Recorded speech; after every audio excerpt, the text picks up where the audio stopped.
Well, welcome today, Natalie. I am so thrilled to have you as part of our conversation today. I know we've known each other for almost 4 years, and I'm really excited for the Heart of America community to get to know you today. So thank you for spending time and making time. Let's start with points of light.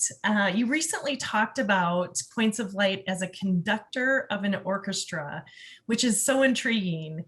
And I would love for you to play out that analogy and how your organization really does conduct across the globe. Well, first of all, thank you, Jill, for inviting me. And it's such a treat for me on behalf of Points of Light and our community to be a part of this conversation. I think it's really important for us to work together and learn from each other and share whatever knowledge we have with our community. So thanks. It's a pleasure to be here. With Points of Light, we sit at the intersection of corporations, nonprofits, and individuals who aspire to do good. Our mission is to inspire, equip, and mobilize people to take action. And so within our ecosystem, that's what we're doing. We work with corporations, many of them multinational corporations that are around the world that want to activate their employees and get engaged in communities wherever they are. And then, of course, we work with nonprofits who we call our network an affiliated network, and they have over 57,000 other nonprofits that they're working with in the community. And then our work with individuals is really just about celebrating them and lifting up their stories and telling the world, sharing with the world what they're doing. My role in particular, like your role as the CEO, is really to set the vision, design the strategy, align the resources, whether it's talent and funding, get stakeholders engaged, and really help measure and manifest and accelerate impact. Yeah, so very true, and thus why you are the perfect conductor. And the song and symphony that you are coordinating across the nation and even the globe. I heard about it first at your 2019 conference when you unveiled the Points of Light Civic Circle. Can you tell us a little more about what that concept is and the song it does unify us with and why it's so important? Yeah, sure. Well, Points of Light being a global network, we're in over 200 cities in the US and 38 countries around the world. And just looking at some of our US data that was produced by CNCS, Corporation for National Community Engagement, what we learned is about a third of the people who responded and said that they volunteer, but 2/3 actually said that they are getting engaged in other ways, right? Civically engaged in other ways. And so we went on this journey to really learn more about, so what is that engagement? And what we learned, and we created a framework around it to give people vocabulary about the framework, is we learned that people are using their voice, they're using their purchase power, they're voting, they are signing up for national service, and choosing where they want to work, of course, volunteering and donating, and being social entrepreneurs. And so all of these ways people are getting involved in moving an issue forward. And we thought it was important to introduce that framework just to give language to it and shape to it for our colleagues. And I think that consistency of language and shape is so important because, to your point, volunteerism 20 years ago meant something different, maybe more hands-on volunteerism. And we've evolved how we do engage in so many ways. And that can be pro bono volunteerism, it can be with your vote, with your purchase power, all of that. And again, I just appreciate the framework you and your team have put around the civic circle so that we all are understanding common terms and then being able to achieve common goals and bigger goals. Yeah. It's been really inspiring to see how you've connected all of the dots. Yes, thank you. We actually had to ask ourselves a new question. It wasn't just about how many volunteers do you get and how many hours they're volunteering, but it's really about how do you remove barriers to support people getting engaged. And so the framework was a part of our solution to that. Yeah, and I can imagine removing barriers, but also creating different infrastructure too, right? If it's about voting, then how do we make sure that everyone does have a chance to vote with their voice? If it's about volunteering remotely, what kind of infrastructure and connectivity do we need? And that will be something we talk about in a second, as we've experienced a year and a half of remoteness and remote volunteering. So thank you again for your leadership on that and really pushing the envelope so that we are singing the same song and able to come together on one strategy. The other thing that we've noticed, the pandemic has been really challenging on so many levels. I think the core of volunteerism really is about connection, right? And building those connections and fostering those relationships and working together, collaborating to make change in positive ways in your community. And that really ground to a halt in terms of what we traditionally viewed as volunteerism, because so often, again, it's that in-person volunteerism. We all had to pivot and think about how we engage the community in different ways. And I'd love to hear a little about what your greater organization did, because you really are the pinnacle volunteer organization of the globe. And many of us have learned from you and what your teams have been doing and how they've been innovating out in the field in their communities. Yeah, well, thank you. Well, first of all, having a global network gives us an opportunity to learn from our colleagues in different parts of the world. And, one of the first things that we did as a network is we got on the line with our affiliates in Asia. As a matter of fact, Sue Toomey, she leads Hands on Hong Kong. And they gave us advice about how you continue to engage people, during this pandemic. And so the idea of virtual volunteering and learning from their experiences, making sure that you had the technological infrastructure to provide services, what you could do at home with your families, and then find safe and secure ways to hand that project off to others. Those were, the initiatives that we engaged in, from tutoring to laptop configurations to mask design. There were just, lots of things that people continued to do. I will say that we also found, we conducted some research in May, and our research was about surveying, and this was May 2020. So Okay. it was about surveying over 1,400 people in all generations, from the silent generations to Gen Z, about civic engagement, trying to validate the civic circle concept. And one of the things that we found was that 95% of the people who were surveyed said that they will continue to be engaged post-pandemic at the same rate or greater than pre-pandemic. And so, I do think that it teaches us that the human spirit will not be denied. Yeah, absolutely. And I know that the nonprofit Times predicted that there would be a global volunteerism renaissance. And that's exactly what you're talking about with the research you've done. How are you and your organizations and affiliates getting ready for kind of this renaissance period? Well, we are listening to our communities. We have the saying that community is queen. And so it's really important for you to understand the strengths and weaknesses and opportunities of community prior to a crisis, because in crisis, really, whatever the issues are, they're just magnified. And so we're going back to basics and really learning and connecting to community. We are listening. And then we're also taking our cues from the younger generation. A part of the research that we did, when we look at Gen Z and millennials, and there are millions, I think it's 72 million. Wow. Of those young people, they're already leading.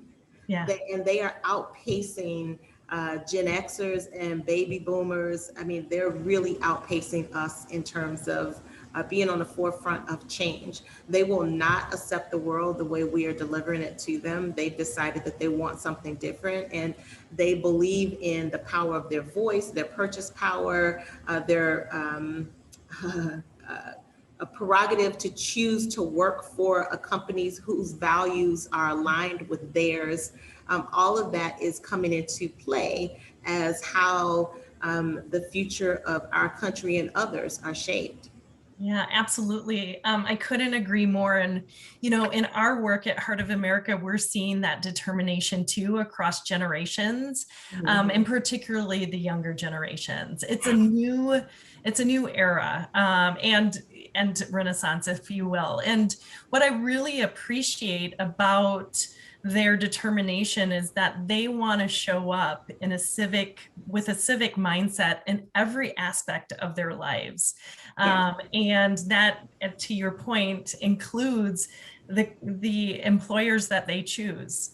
We're seeing more and more, as you can attest, millennials having two offers in front of them, regardless of you know, they could be very similar, maybe one even higher, but they're often choosing to go with that socially conscious company that not only gives back in a philanthropic way, and or what I'd like to say is co-produces and collaborates for community solutions. I think giving back is almost a one-way transaction right now, right? And we need, to your point, as you're all doing, need to listen and learn and co-create solutions together. And so, you know, I was really inspired this past year too, regardless of the pandemic. You and your team set out to create what was called the Global Volunteer Month. We used to do the National Volunteer Week of Service, but you, again, are aiming higher, and as you should. So Global Volunteer Month is really about lifting up and celebrating and saying thank you and shining a light on volunteers who are doing the work and good work in community year round. And so we're just asking people to pause and acknowledge that good work. Each week we had a different theme, and so we would share stories about people around the world who were improving their communities, making society better in that particular issue. But what we would ask for you and for all of your listeners and everyone who's tuning in, one, to thank volunteers every day, any opportunity you have. But during that month in particular, share the stories, you know, send them out on social media, ask people about their inspiration, figure out what you can do to help support and accelerate the impact that those volunteers are making. A couple of years ago, and it was about the human power of volunteerism for our nonprofits. And I think that statistic said that 50% of the nonprofits in the United States, 75% of their workforce is based on volunteers. Wow. And so, you know, it's like it's 1.6 million nonprofits, 501c3s in the US. And so if you take half of them, that's 800,000. Of 800,000 organizations, almost a million, 75% of their workforce are volunteers. And so we really depend on the power of people. No act is too small. And so Global Volunteer Month was really about lifting up and celebrating that action all around the world. Yeah, well, I know it was a great success, and we too participated. And next year, I've got even greater visions on how we can thank our extraordinary corporate volunteers, our office volunteers. It really does make a difference. You know, through the pandemic, and I think throughout life, we do see those heroes shine through. And I know that you celebrate heroes often, whether they're individuals. Tell me a little about the corporate heroes you celebrated just this afternoon during the Civic 50 announcement. Yes.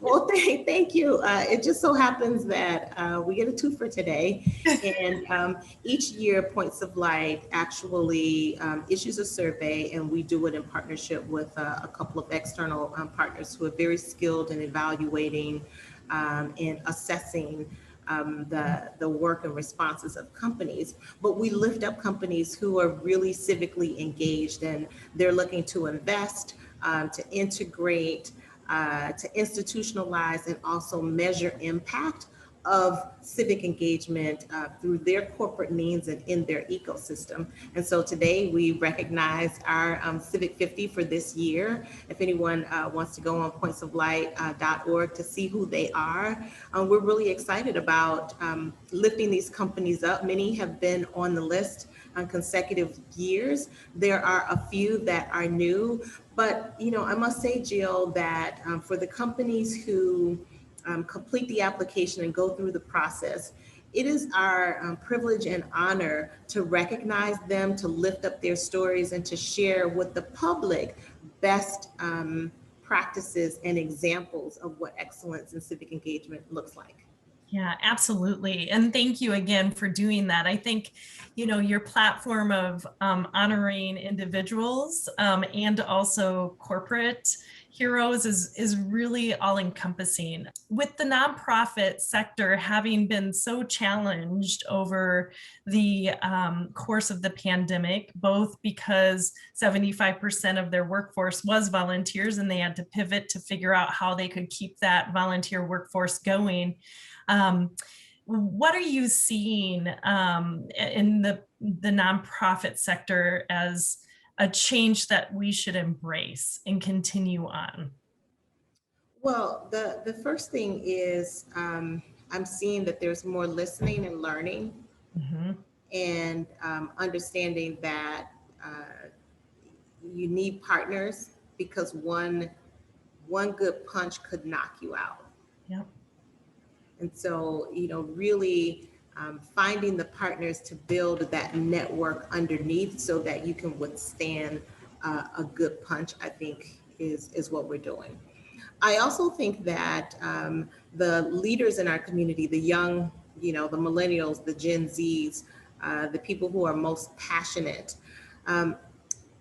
they're not taking no for an answer. They are demanding attention and really calling the question as to how will you get engaged. You cannot sit on the sidelines. They are asking for transparency. And so I think nonprofits have to operate with transparency. We've always had to do that with our funders. And I do think that, when you're on the ground doing the work, you just get caught into doing the work. Well, now our community stakeholders are asking for more transparency as well. And, we're seeing that also.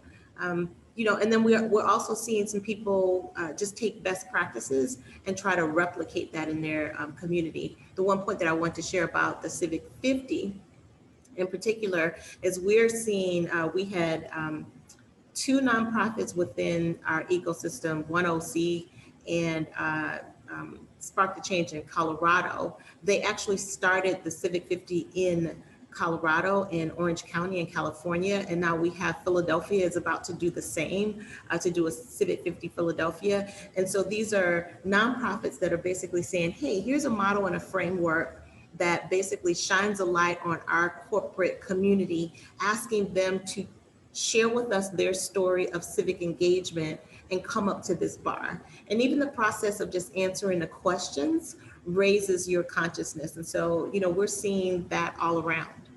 Yeah, no doubt. And I love that states and cities are starting to adopt the Civic 50 because, I've been in the nonprofit and then corporate philanthropy realm for decades. And when I started, volunteerism and giving a certain percentage of your net profits was a nice to do. It wasn't even expected. And we have gone and come so far, even through the pandemic, that this is the cost of doing business. This is the cost of being a civic corporate entity, which I think, again, it's almost that Renaissance time. I would add, and I think it was the Business Roundtable that actually said it a couple of years ago, the purpose of a corporation has changed. Mhm. Well, not only is it the cost of doing business, the whole point of existing has Exactly. changed. It is not just about profits. It is about your standing in community, your support of community, what you bring to the table to community, not just extracting from community. And those of us who have been in this space for a long time, whether you were inside a company, a volunteer in the nonprofit space, just a super engaged person, now the rest of the world is really coming to that point to understanding that, yes, we're all in this together. Yeah, absolutely. And it permeates every aspect of our lives as an individual, as we've mentioned already, and then also as a corporation. Um, you have been the leader of Points of Light for 4 or 5 years. Is that right? It'll be 4 years in September. Oh my gosh. This time is going by so fast. I mean, it's midsummer already, right? Like we're I six know. months into 2021, sorry. Well, it did seem like we lost a year for sure there, Yes, but sure. we've seen the organization pivot for many that are joining us today. You may or may not know that Points of Light was founded really by George Bush's President George Bush Sr.'s address to the country and really calling us all to action and comparing us as points of light. And if we all came together, that the light would be so bright that we would know our way and nothing could stop us. That is an extraordinary way to start as an organization. It's super powerful. And since you've stepped into a role, you've taken that and evolved that with the Civic Circle. Now that you're 4 years in, can you share some of your leadership secrets? Because again, just being an organization that focuses on volunteerism, but then also works with many of your affiliates who, by the way, are fantastic across the country. We're really inspired by where you're going, where Points of Light is going, and would love to hear some of your thoughts on leading the way. Yeah, thank you. Well, first of all, I'd love to say that President Bush, 41, George H.W. Bush, 41, left us with this wonderful jewel, this idea about every individual being a point of light, and that the answer to most problems rests typically in the community with someone who steps up and says, I can help. His vision, his leadership was visionary, and I would say a tip that I would give, or how I would describe my leadership, is also visionary. It's also values-based. I believe in teams and team play. I believe in good energy. It's very, very important, because it doesn't matter how fast you're going, the bad energy can kind of pull you back and take you under. I also learned a very long time, it was by a mentor in the corporate sector, and I was bemoaning a real, decision that I had to make, of letting some employees go that were beloved, and, they just hadn't done the right thing. And what he said to me was, he said, when loyalty comes up against integrity, integrity must win. And so I always remember that formula, because even though these employees, they were beloved by the institution, I hadn't, spent a whole lot of time with them, but I had to make a choice about what to do. And, basically when you're leading it, it does have to come down to integrity, because that is the, trust and respect is the currency that moves civilizations. I do think that it also is the currency that leaders have to apply when they want to move an agenda. Yeah, Absolutely. Yeah, and you And gotta love what you do, that is true. right? Like, hey, it's too hard. If you don't like it, like, girl, do something else.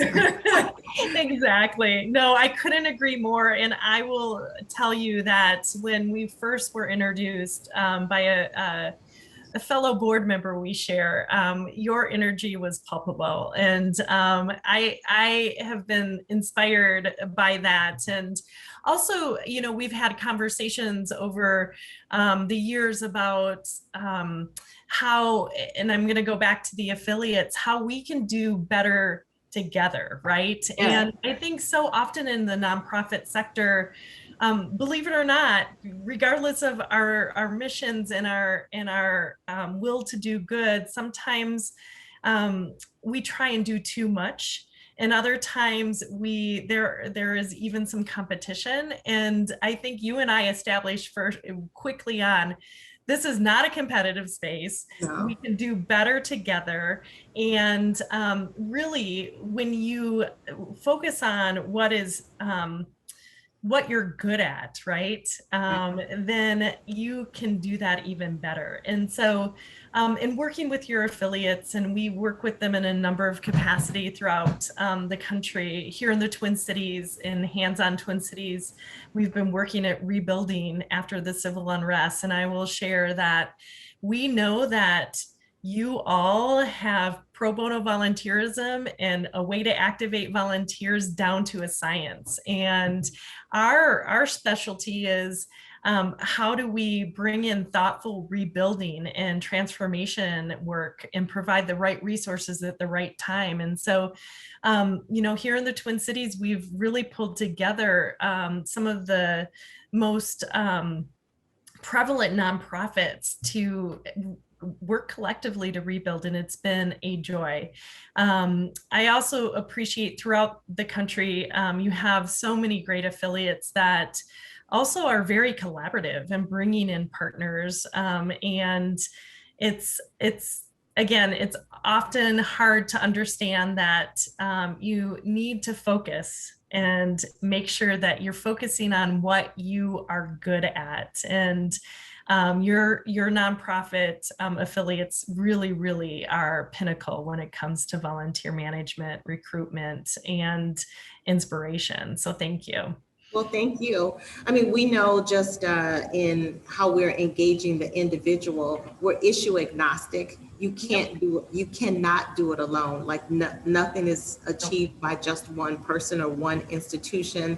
And there are more resources in the world. You know, unfortunately, sometimes nonprofits, because they're heads down and really mission focused, we believe that we have to compete against, but like there are a lot of resources out there, and we just have to be smart and thoughtful and creative Right. about being the solution for someone else's problem, not just Right. solving the problem that we want to solve, because that was one of the things that we asked ourselves at Points of Light. Do we want to be who we want to be, or do we want to be who the world needs us to be? And Right. so when you are providing a service, it really should be about solving a problem that someone else has identified is a problem. Right. And again, I think it's understanding how to pull together sometimes very unlikely partners too, to solve those problems in both the private sector and the nonprofit sector, because I think that's when the problems really create some innovative, really effective solutions.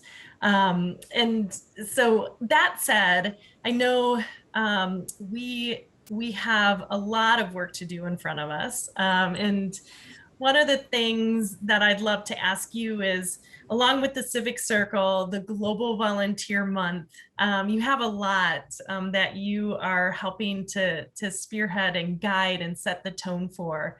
What is next on the list, and how can we be part and help and be part of your strategy to make sure that everyone has a chance to engage? Well, a part of what's next is really asking people to lean in, and we really want to push the Civic Circle framework out, because it's a framework, and so we are we will be embarking on an awareness education call to action type campaign within our family. We are Points of Light. We are a B2B to C. So we work with other businesses and nonprofits, and then they work with consumers or employees. And collectively, we reach over 12 million people. And so Wow. the question in any given year is, what percentage of those people, like, have you heard of the Civic Circle? Do you know what it is? Um, and if you have heard of it and you do know what it is, what do you think? Are you applying it? How you can be helpful is we need to collect data, like data and stories equals proof. And so Yes. we will be looking for companies, nonprofits, community-based organizations to really work with us to actually assess, introduce, educate, take tools and templates, and bring the Civic Circle to life. So that is one thing. And then the second thing is, we're working on this theory, and it's just a theory that you're more powerful if you engage more than one element Right. And within the circle. within the circle. And so how do you prove that out? The brilliance of the circle is that there are no barriers to you acting, because if you have agency and you want to exercise agency, you can use your voice, even if it's with your family in a small circle, right? You can Absolutely. choose to buy or not to buy. But we also are, we'd like to prove the point whether or not, and collect data and analyze that data, whether or not combinations Mhm. of using the various elements of the framework actually accelerate change or increases impact. And so, That's great. I yeah, love the theory. I predict the theory is true. yeah, Um, and we absolutely would want to and need to be part of that surveying, because, as you know, Heart of America does engage tens of thousands of corporate and community volunteers throughout the country every year. And so we are seeing that trend of, it's not just one and done. It's not just a day of service. It's more and more corporations are asking for, okay, we've done this day of service, but now we want to connect further with mentorship, with pro bono help. And then, I do think that the survey will show you that consumers are really shopping with their minds and hearts, their heads and hearts. So again, we're happy to help you through with that surveying and actually the proof points. yeah. Got our commitment. Thank you. So you're welcome. I know, Natalie, that throughout your career, you've been part of all three sectors: the civic sector, the nonprofit sector, and the corporate sector, and that you come to this position and leading Points of Light with a vast experience, not only in the different industries and sectors, but throughout the country. Tell me one of your favorite volunteer stories of this past year, and or of your past couple decades of this work. I'd love to hear some stories that inspire you, or that you're a part of, that encouraged your inner voice to say, this is what I want to continue doing. Yeah. Well, I'll first share that I came to this space, to the nonprofit sector, by being a volunteer and just showing up and speaking up and being engaged, and people inviting me to join the team on the other side of the table. And so I do think that anyone who just shows up and gives authentically to the issue that they care about is inspiring to anyone else around them, because they're all trying to solve a problem. Two stories quickly, and one I've shared before publicly, which was about being at the Girl Scouts and, having this really big event, and Girl Scout moms were there at 5:30. It could have been 4:30 in the morning, Wow. to prepare for an all girls triathlon. And Yeah, I'm not much of a morning person. Okay, I'm not a morning person. Neither am I. So, to get to a park at like 6 a.m. and to know people have been there since 4:30 volunteering with coffee and loud music and, joy was inspiring. Yeah. But recently at Points of Light, we have this award. It's called the Daily Point of Light Award, and it was created by President George H.W. Bush from the White House to recognize ordinary people doing what they do in the community. And we just we issue them 5 days a week. It used to be 7 days a week, but now it's 5 days a week. We just issued our over 7,000. So our Wow. 7,000th Depot Daily Point of Light Award went to two teenagers here in Georgia, and I happen to have their names, Krutik Ravinkanti and Disha Pancho. And Wow. what I really appreciated about them is they were the civic circle in action because they were removing barriers to get other people involved. And they started this nonprofit organization in Georgia, and it was really about helping social entrepreneurs Wow. get their 501c3s approved because they knew there were other teens who had great ideas and wanted to start businesses, but they couldn't get through the red tape. And so they were expediters and started this, it's called Georgia Youth Leaders, to help Wow. other youth actually get their ideas off the ground. And so, between just volunteering and seeing other people volunteer, Girl Scout moms volunteer, or young teenagers who are helping other teenagers. It's all very inspiring to me.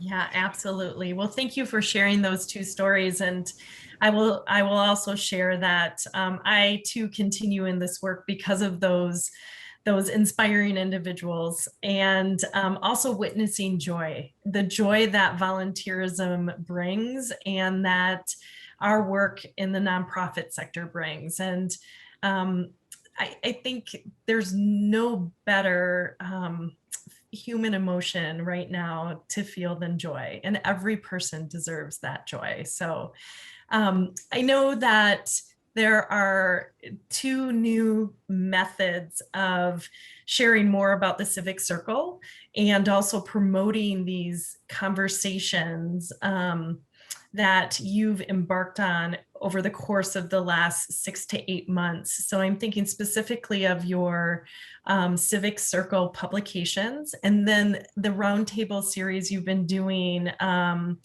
throughout the last few months, talking about how we as a community can heal and raise up individuals that have been historically underserved. And can you just end by talking about those two things so people can be inspired and keep engaged with your work? Yeah, sure. Well, first of all, through the magic of technology, and there are a few things I've learned through the pandemic, which is this is a natural Zoom screen, right? So how do I change my Zoom screen? And I'm going to put a screen up behind me. Voila. Wow, And then there it is. if I move, you'll see that those are our Civic Life Today magazines, and we would invite people to go to Points of Light website to download the magazine. It's a free magazine. You just put in your email address and learn more about each element of the Civic Circle, how to use your purchase power, your voice, listen, learn, work. We are just entering the donate, and then we have two more, service and vote. So really excited about that. And okay, I'm full of tricks today. I think, oh, I love it. I'm impressed, Natalie. wait, let me just go back. Wrong slide. I think this should be our Listen, Learn, Act. Yeah, so Listen, Learn, Act is a partnership that we have with Morehouse College, really to bring forward 20 conversations over the next 20 months. We started in November of 2020 to talk about systemic racism and to talk about the lessons learned, the actions that we can take, how we remove barriers, what contributes to systemic racism. We're doing it in a lot of different areas. The webinars are free. We are collecting resources from all of our guests. And so, eventually we'll have a full body of tools and resources for people to take advantage of. And, it's our opportunity because we have a community that, they want to learn, they want to take action, but they really just don't know where to start. And so what we've said at Points of Light is we are not experts in this space, but we are experts in convening, and we will bring expert voices together to share with us and for us to learn as well. Oh, that is amazing. So I do encourage all of our HOA family and those listening to engage in those two different ways, because I've had a chance to participate and also see some of the publications, and they're very inspiring. As you are aware, Natalie, we do library makeovers and community center makeovers. So I'm going to make sure that copies of your civic engagement volumes are going to be part of that. So we'll keep it going in the community, and we'll also make sure people can join you virtually through the webinar and the listening sessions. I want to thank you for your time today. It's been a pleasure as always. You are such an inspiration. Your organization is so needed and really needs, we all need to make sure that we are hopping on the civic circle train and making sure that our communities are the best they can be by working together and engaging in thoughtful and authentic ways. So again, thank you for your leadership. Well, thank you. And I just have to say thank you, Jill, for your leadership and for your partnership too. Having spent over 15 years in education and seeing, when it's done well and when it's not done well, being in almost every zip code in Chicago and every zip code in Philadelphia, working with the U.S. Department of Education around 6 Midwestern states. The work that you're doing at Heart of America is really, really needed, is valued. And I just say thank you for your leadership, partnership, and for your mission as well. So thank you. Thank you, Natalie.